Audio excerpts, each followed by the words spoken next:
Hello, you wonderful people. Welcome to my channel. Today, we're going to do part 106 to my random videos and random gameplay series. In the last video of this series, we basically got through one of the iPad gameplay videos. I'm gonna go ahead and give you a little bit of a warning about that. I've deleted two of the videos that was before this, mainly because of the fact that they were getting kind of boring.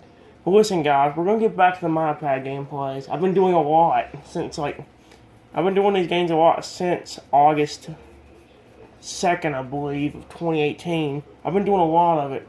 I'm gonna continue it in a little bit. I'm gonna continue going through them. But right now we got an Edgenuity video, which actually is not that long. It's only an hour and 16 minutes and 51 seconds. So yeah, before we begin this video, I gotta go ahead and let you know, real quick. I hope you all had a wonderful Thanksgiving. Hope you got to spend time with your families and do all that. Do whatever you want to do. Sorry about that. I hope you got the chance to spend time with your family and do all the stuff you wanted to do. Like eat a nice meal and all that. So I hope you all had a wonderful Thanksgiving. With that said, guys, I want to let y'all enjoy this video without any more talking. Let's get to it, guys. Here we go. Oh, before we do, I'm going to do something. Be right back. Alright, guys. It didn't take me that long, but basically what I did was I scooted my computer back. That way, hopefully my phone was set better on it, because you just saw in the last part of it, it kind of fell down. So, yeah. Anyway, guys, like I said, without further ado, we're going to go and get started so we can get to the first hour. And after that, we'll get to the last 16 minutes. So, yeah. Let's get to it, guys. Hey, guys. Today we're going to do Edgenuity again. It's been a very long time since I did Edgenuity. Last time we did it was when we were doing biology sometime last year. Yeah, I did introduce for biology, but deleted it. We never did it. We did a little bit and then we quit. So, yeah. For some reason, the computer kind of cut off here at the time. What's funny about this, guys, is you'll see these things starting to, weirdly evolve, too. I know I keep using evolve as, a term for, changing, but it actually does make a little bit of sense as well. Basically, what happened was, it restarted for no reason. I don't know why, but it restarted for no reason. Anyway, what the thing originally I was saying was, this thing actually did evolve a little bit more, but in a kind of a bad way. You notice how I'm doing it on a laptop right now. What's funny is about a month or two after I got this video up, it showed, well, it wouldn't work on the iPad anymore. I mean, it wouldn't work on the laptop anymore. Oh, it opened it right back up. Literally, it'll go up to, you get to the screen where you're going to begin your lesson, it'll just sit there and freeze. So yeah, it'll make it freeze. I don't know why, but I've done it on my tablet, on the iPad a lot. So I've actually had to switch this to my iPad in order to do it. It won't work on my computer that well either. So yes. I'm going to mainly focus on the English. So yeah. Oh, I'm sorry, I can't let you see no code. I want to cover up that part, hopefully. If you already hit, well, that's all. I'm sorry it has been a while since I gotten videos up, though, guys. I really am. It's just that, like I said, I did delete two of the videos that led up to this one. We got this Edgenuity video, then we got an iPad gameplay, and then we got another Edgenuity video. After that, we'll go back to iPad gameplays for a long time. Then we have episode 11 to my Pokemon Talk series. So yeah. See what I mean? There's a math section and there's a language arts section, so I don't know which one even. I don't know what I'm supposed to be doing.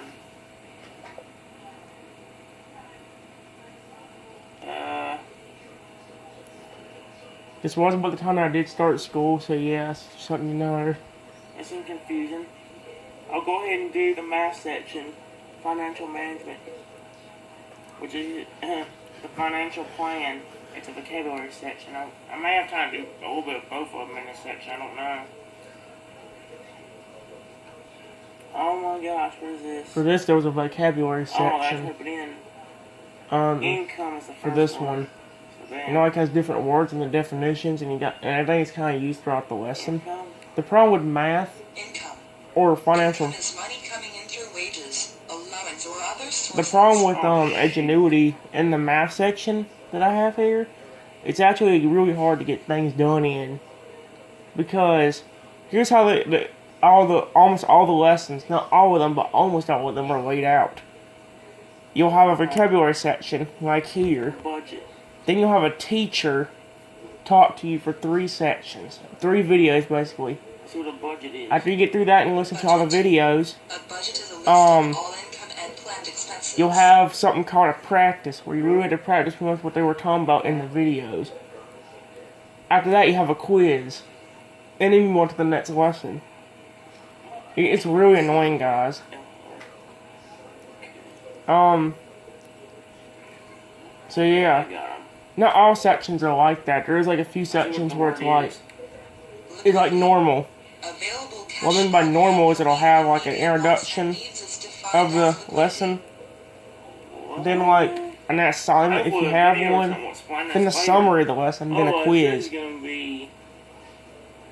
In fact, I'm in something right now where it's called, basically making connections, where it's called buying a laptop computer. Whenever you get, on that section, they have a video, it just says direct instruction, apply your knowledge. It has a 2-minute video on the direct instruction. Then you have apply your knowledge, which you all know what that is. That's basically a project. One thing that's good about math though is it has this really nice teacher, and you'll see when the videos start. She says, "Hello and welcome to this lesson. I'm glad you could make it back because we're going to be talking about whatever you're talking about in the video." And the same thing for the end of the video.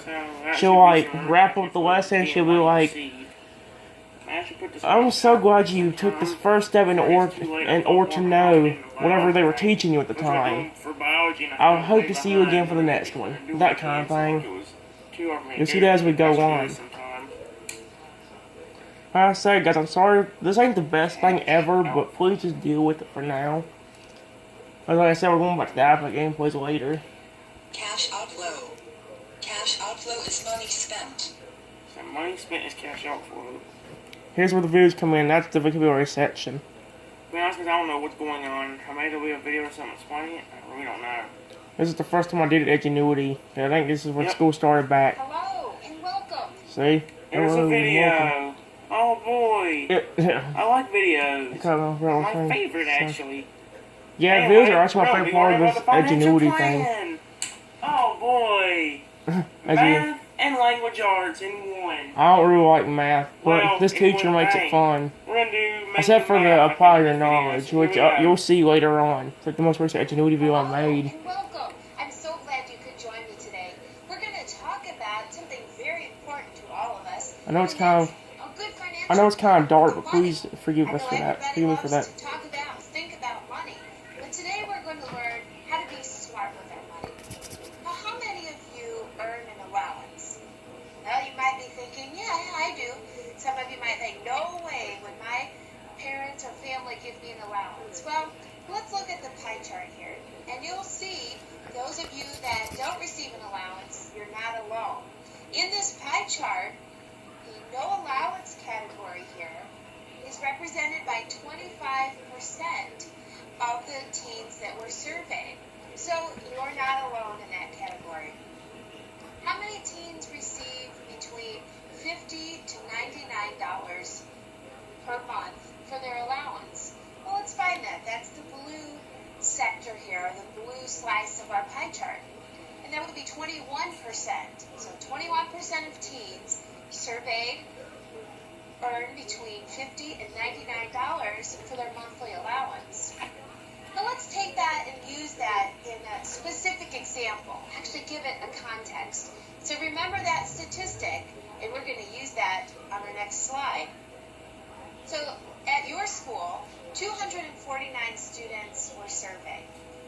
If the percentages follow the pie chart that we saw in the last slide, how many students out of those 249 would earn between $50 and $99 for their monthly allowance? Well, in our previous example, 21% earned that category. So we have 249 students. I'm going to use parentheses to represent multiplication. I know you can't see it, but please forgive it. Just listen to her if you... There won't be as many Edgenuity videos. There will mainly be iPad gameplays and stuff like that. So don't be expecting many of these for a little while. So 21 divided by 100 is 0.21. So we have to convert that percentage to a decimal before we do the multiplication. So 249 times 0.21, or 21% of 249. When we multiply that out, we get 52.3. So that means out of 249 students at your school, we can expect about 52 students to earn between $50 and $99. So it's good to know how to interpret this data, because today we're going to use all of that to help us analyze all of the different components of a good financial plan. So we're going to take a look at some spreadsheets today and figure out how do we actually run the numbers. We get to do the math. That's the exciting part. We're going to actually describe and break down all of the different decisions and components that go into our financial plan. And finally then, you'll be able to walk away with a great idea of how you can set your goals and move forward and reach those goals in settling on a good financial plan. So stay tuned. We've got a lot of exciting things coming up. Are you sure? Did you guys hear that last thing she just said? We got a lot of exciting things coming up. Are you sure? That one math example she just showed us is torture. You expect us to do all that? I'm going to forget all this already. But if we have a final exam this year, I'm going to forget every single thing I just learned. Because this is going to be impossible to remember. I am scared. Yes! A video. Oh my gosh, it's 9 minutes. Yeah, this video actually really long too. You know, it's fine. Let's pay attention more to this. You really pay attention to these videos. I want to get them. This will probably help me learn how to do that. Let's see. All right, we're ready to go. I'm glad you made it back, because we're getting ready to consider some really important questions and understand what actually goes into a financial plan. And once you establish the plan, what sort of responsibilities are you going to have? So to help us distinguish between our responsibilities, let's start with this picture. What was your first instinct? Now, I'll tell you, my first instinct was, oh no, I don't have any money in my purse. But maybe your first instinct when you look at the picture was, oh yes, I found some extra money I didn't know about. To be honest, when I first looked at the picture, that was my first instinct too. Not looking for money or finding some money. My first instinct was the same thing she was thinking. I was thinking, well, that person can't find money, can she? She don't have no money, does she? My first instinct was that woman can't find no money. That was my first instinct. About the same thing as hers. What do you think? What's your first instinct? I was talking to the people here. Tell me your answer if we continue the video, because you don't pay attention to this.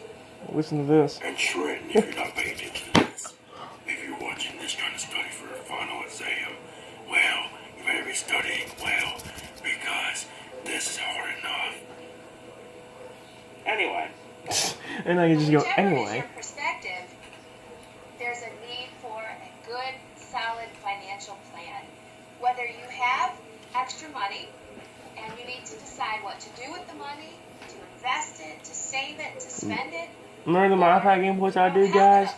Well, in one of these videos where I do Edgenuity, I actually use that as an example to help you with this math. So yeah, you'll probably understand the math a little bit more and explain it.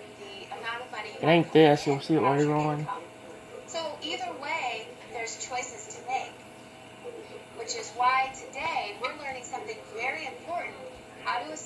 establish a good financial plan. To help us do that, we're going to consider the elements of this pyramid. I've sort of broken it down into some of the important critical parts. Let's take a look at the bottom of the pyramid. We start with income and budget. So making decisions about what to do with your money. How much money do you have coming in? Maybe you have a part-time summer job.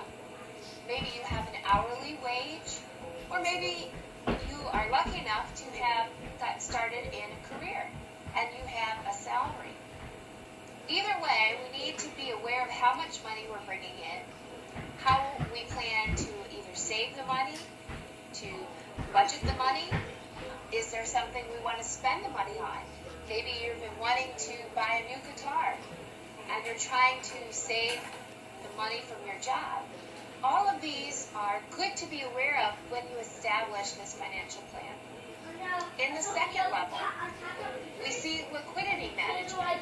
So liquid income, that again is your income that you have accessible right now. So it could be from a job, it could be money you put into your checking account or your savings account. It could be maybe money you just sold an item. But it did break and it hit the car. From that sale. I don't know what That's happened. liquid income. We don't speak crazy. In the third tier, we see financing. So maybe you're considering buying a new car. Perhaps you're close to getting Sorry a about the driver's noise, license, guys. or Let you me already know. have We a just get driver's around it license, or deal and with it for you would now. like to get a vehicle. Well, you're going to have to consider The good thing is I'm getting a financing. video up early. If It's you really don't only have the money right 6:52, now, so you're it's gonna kind of have to early to borrow get the the video money up. and finance that. Buying a home, going to college, perhaps you have to finance part of college, or maybe you just simply would like to open a credit card. That's another example of financing. So understanding how much do you plan to finance helps us develop a good financial plan as well. As we move up in the pyramid, next we get to insurance. So there is a variety of insurances available, all the way from car insurance, insuring a home, life insurance. A farmer might take out insurance on the crops that they plant. So there's a wide variety. So understanding and knowing what insurance you want to put on the items that you own. So how will you protect those items that could potentially bring you liquid income? In the next tier, we see investments. Maybe you want to invest in the stock market. So you would like to buy and purchase a piece of a company banking on their success. And when they do find success, then you in return will be able to share in some of that profit. Maybe you're interested in some mutual funds. Many options out there. And again, asking yourself those questions helps establish a good financial plan. Retirement is at the top tier. And although it may seem very far away, you may think, retirement, that's just what older people have to deal with. We actually need to start planning now and developing a good financial plan to reach your goals in the future. So if you know that you'd like to have a certain kind of lifestyle or have a certain amount of money in retirement, then you're going to have to work backwards. So now in the present day, you are aware of your goals and you've set about a good plan to make those goals a reality. These are all very important points to consider when developing a financial plan. Let's take these points and break them down even further. I've got 6 questions for you to consider here. We're going to take a look at the first 3. At the top, we see a plan for managing your income. So again, understanding not only how much money is coming in, but what are you going to do with the money? So you had a summer job. Are you going to put the money into the bank? Are you going to spend it all right away? Perhaps you want to make a purchase at the end of the summer. So you're saving it so that you can purchase that item at the end of summer. So deciding how do you want to handle your money? Are you going to put it into a savings account, a checking account? What do you have set up? In the next box, the second box, we see a plan for managing your liquidity. So again, your liquid income. Maybe you sell something to a friend and you make that money. What are you going to do with the money? The money that you earn from your part-time job. Perhaps you're doing yard work on the side and you're making money. Maybe you're doing a little babysitting and you're making some money. What are you going to do with that income? Where are you going to put it? A plan for financing. So maybe Guys, we you're got already 13 minutes, starting which to is think good, college. You know that you're going to be Probably 12 and a half minutes, actually. for Don't worry, guys, this is one. the money We to got go to this, then we got iPad game, That's but then we very got another one of important these. to establish a good financial plan so that you can ensure you're making the most of your money to be able to reach your goal of paying for college. Perhaps you're going to have to finance or get a loan to purchase an automobile. These are all good things to know ahead of time so you can reach your goals and establish that good financial plan. Here's a couple more questions for you to think about or points to raise. In the top box, we see a plan for protecting your assets and your income. So that, again, money coming in, assets would be perhaps some items that you own that could be sold for money. They have value. Those are assets to you. You own them. What do you want to do to protect those? Maybe you have a vehicle, and perhaps as part of your deal for being able to drive the car, you're responsible to pay for the car insurance. So that insurance is protecting your asset. The car is owned by you or perhaps your parents, and you're protecting it by purchasing the auto insurance. We also see a plan for investing. So again, how much risk is involved? If you purchase stock in this particular company, what if they're not successful? Do you have enough backup income in case you lose money? Another plan to consider, retirement. So do you have enough money now to see it grow to reach your goals for retirement? What happens if you lose your job? Do we have enough money saved up to still reach your retirement goals? These are all important questions, and they'll help us to establish a really good financial plan. So these will help you start thinking about your situation. Where's your income coming from? What are the components that you need for a good financial plan? Think back to our pyramid and all the different levels, all the way from retirement to income and deciding what to do with our liquid income.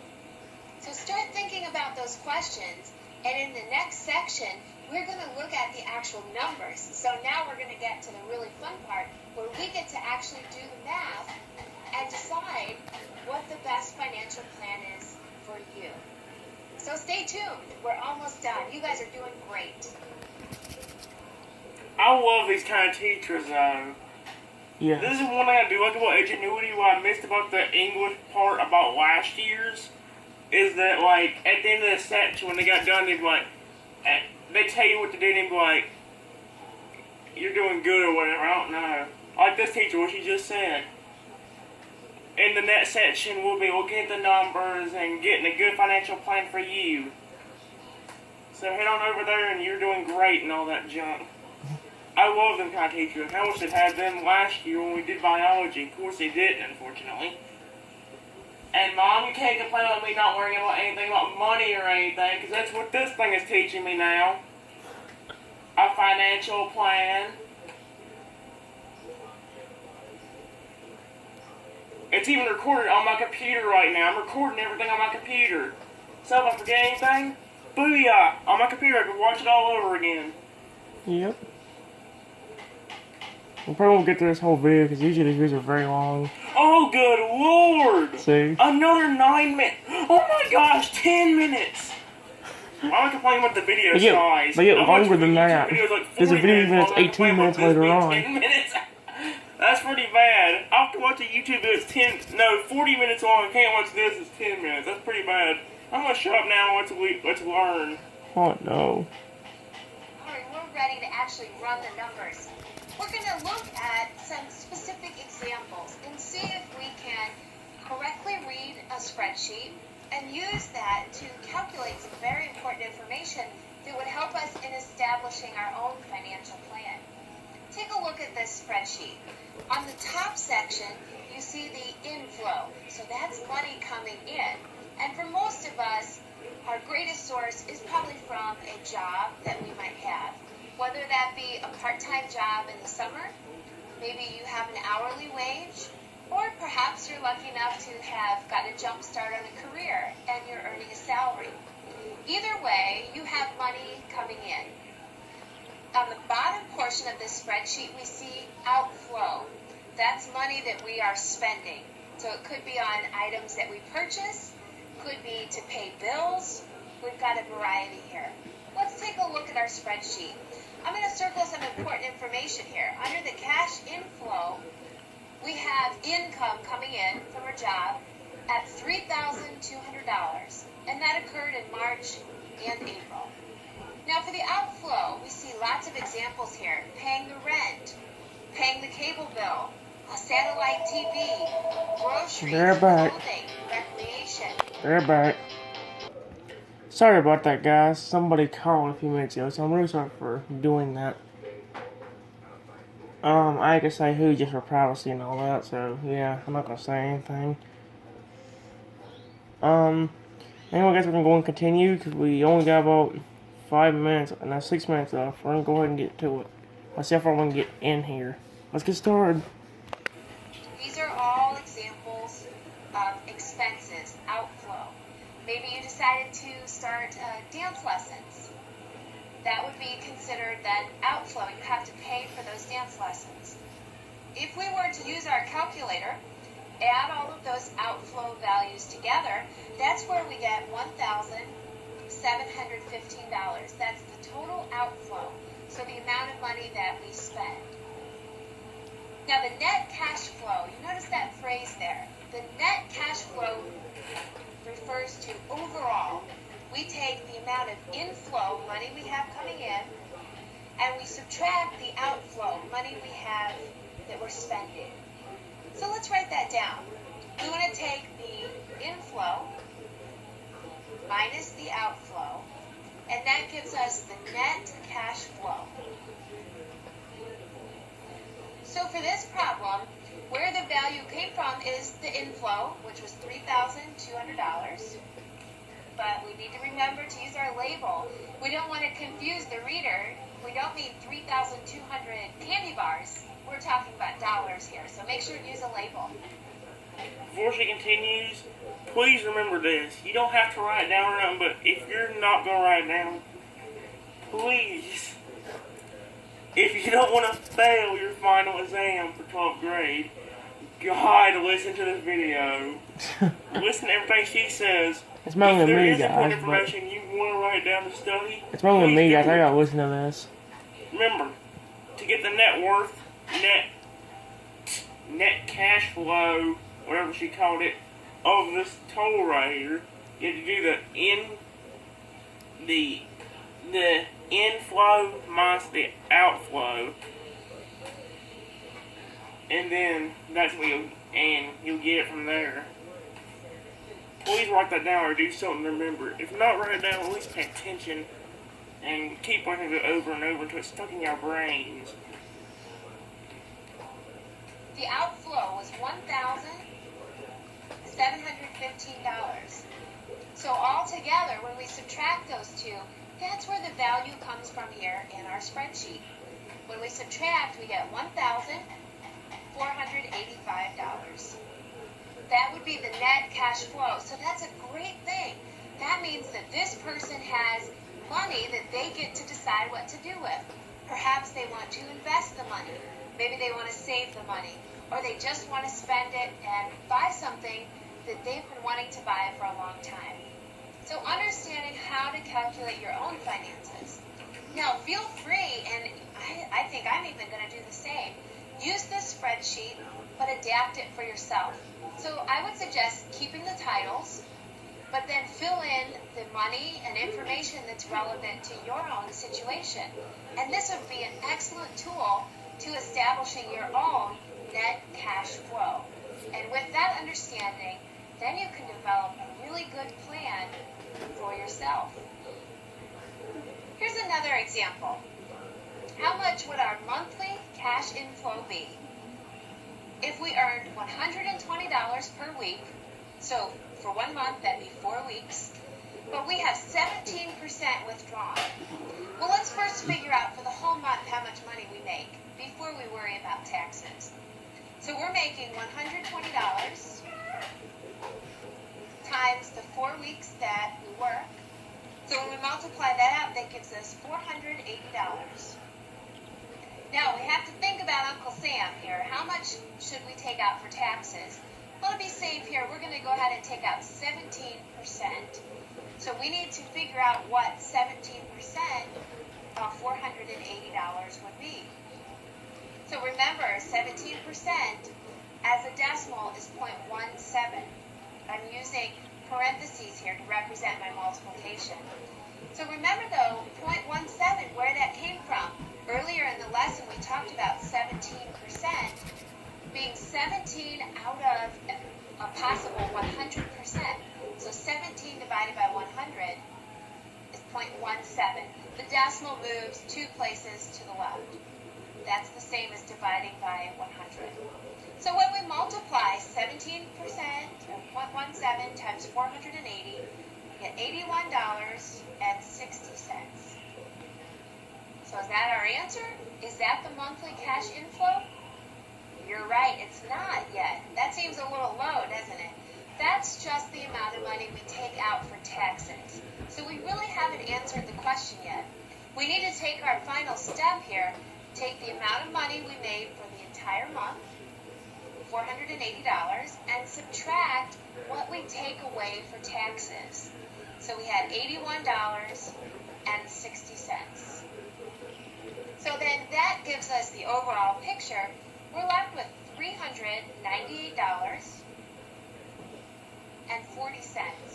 So that would be our cash inflow for that month. So we would just be able to decide then how to use that money. Take a look at another example. How much would our monthly net cash flow? So after we take inflow minus the outflow, how much do we have left? We earn $180 per week, so again, there's 4 weeks in a month. And after taxes, we also have monthly expenses that total $560. So think about how we're going to put this all together. Let's first figure out the inflow. So money that we have. Alright guys, I'm going to end the video in a second, so We have $180. I'm going to go and pause it now. We'll continue this when we get back, guys. We'll hopefully get to the hour mark. And then the video afterward, we'll get to the hour, or the 16-minute mark. So yes. I hope you guys enjoyed. I'm sorry this ain't the best, but please deal with it for now. Guys, video's about to end. Once again, have a wonderful Thanksgiving. Bye-bye, everyone.